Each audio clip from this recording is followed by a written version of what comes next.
Hi, my name is Kaitlin Anglin, and I am doing the Expectancy Value Theory by Alan Wakefield. Alan Wakefield, he was born on October 30th, 1944. He is currently 78 years old, and he's about to be 79. Mainly focused on the motivation of students and how they learn throughout his entire career and his research. He completed his graduate work at the University of Illinois in the beginning of fall of 1974.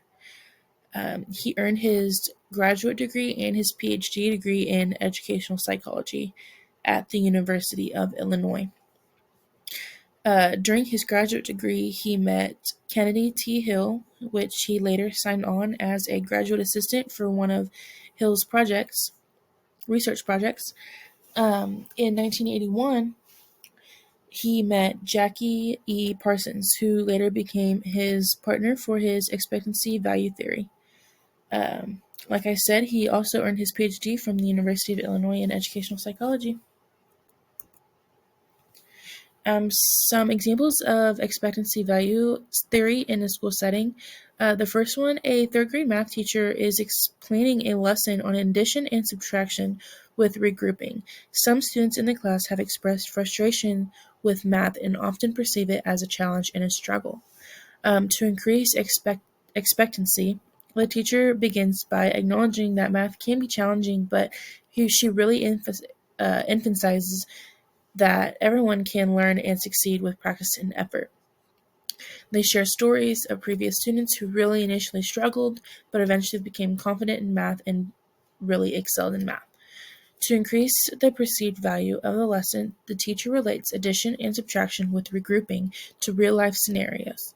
They explain how these math skills are used in everyday situations such as budgeting, shopping, and measuring. My own personal example, I recently have used this theory without even noticing it while teaching my preschool kids. Just a few weeks ago, we were going over their five senses, and on this particular day, we were talking about our sense of taste. To engage my students and to add the value to the lesson, I got green, yellow, and red apples for my students to taste. They all got a piece of each apple, and afterwards they described how it tasted, and they got to pick out which apple was their favorite. Um, to increase the expectancy, I explained to my students how important our taste is. I explained that without our taste, we wouldn't be able to have our favorite foods and to enjoy sweets and desserts and candy.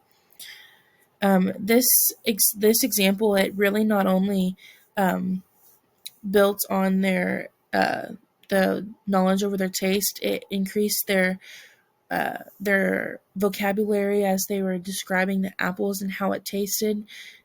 Also, the first PPR standard that correlates with the expectancy value theory, the first standard states the teacher designs instruction appropriate for all students that reflects an understanding of relevant content and is based on continuous and appropriate assessment.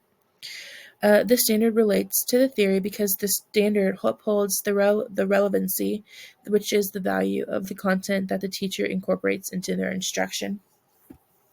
Educators can choose topics that will spike interest among students that also share educational value to what is expected of the students' capabilities and their learning abilities.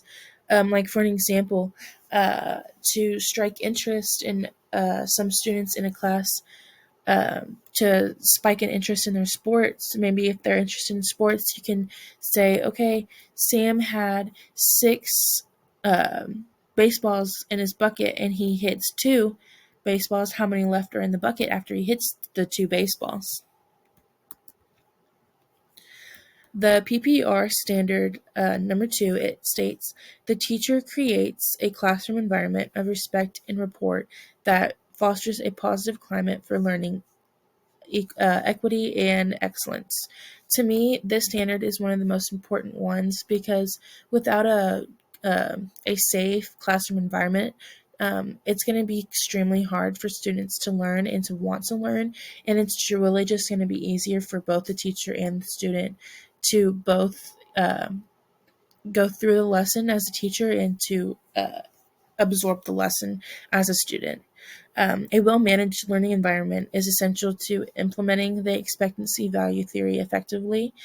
Teachers who create a supportive and inclusive classroom environment, as depicted in this standard, can support students' belief in their abilities, which is their expectancy, and ensure that students find value in their learning experiences. The PPR standard number 3 states the teacher promotes student learning by providing responsive instruction that makes use of effective communication techniques, instructional strategies that actively engage students in the learning process, and timely, high-quality feedback. The expectancy value theory highlights the importance of using assessment and feedback to reinforce students' beliefs in their abilities, which is also their expectancy and the value of their learning. For an example, like if you have a student that starts out making a 70 on a quiz during the lesson, and then progressively through the lesson you have little quizzes to check their understanding of the lesson, and they're increasing their scores on their quizzes. That's really positive reinforcement for that student. Like they're thinking, oh man, like my grade's going up, like I'm really grasping this idea in this lesson, and it really motivates them to keep going. This standard correlates with the theory by emphasizing that the thoughtful use of assessment data to inform instruction and supports students' motivation and growth. The last PPR standard states the teacher fulfills professional roles and responsibilities and adheres to legal and ethical requirements of the profession. To me, this really just states just be the best teacher and the greatest teacher that you possibly can, not only for you, but for your students as well. Um, the expectancy value theory requires a solid grasp of pedagogical strategies that enhance motivation and engagement. Educators who are knowledgeable in this theory can better apply it to their teaching practices, ensuring that they create effective learning experiences. Pretty much, Matt, you just got to know the content and know how to motivate your students, and it will effectively increase the learning experiences, the positive learning experiences for your students.